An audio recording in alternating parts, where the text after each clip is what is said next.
చంద్రబాబు నాయుడు ఆనాడు ముఖ్యమంత్రిగా ఉండి ఎంత ఘోరమంటే హైదరాబాద్ నడిబొడ్డున ఉండే తెలంగాణ గడ్డలో ఉండేటువంటి రాజధానిలో మన శాసనసభలో తెలంగాణ పదాన్ని నిషేధించినాడు. తెలంగాణ అనవద్దని స్పీకర్ ద్వారా రూలింగ్ ఇప్పించినారు. ఇదే జిల్లాకు చెందినటువంటి ప్రణయ్ భాస్కర్ గారు ఆ రోజు ఎమ్మెల్యేగా శాసనసభలో తెలంగాణ అంటే అది నేరమైనట్టుగా పరిగణించి తెలంగాణ పదాన్ని నిషేధించేటువంటి ప్రయత్నం చేసినారు.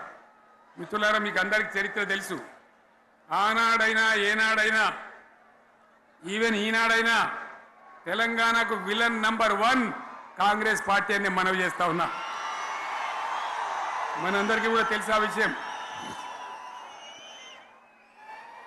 తెలంగాణ హైదరాబాద్ స్టేట్ పేరుతో ఉన్ననాడు ప్రజలు వద్దంటుంటే కూడా బలవంతంగా తెలంగాణను ఆంధ్రాతో కలిపిన వాళ్ళే బలవంతంగా ఆనాడు ఆంధ్రలో విలీనం చేసింది కాంగ్రెస్ పార్టీ, జవహర్లాల్ నెహ్రూ.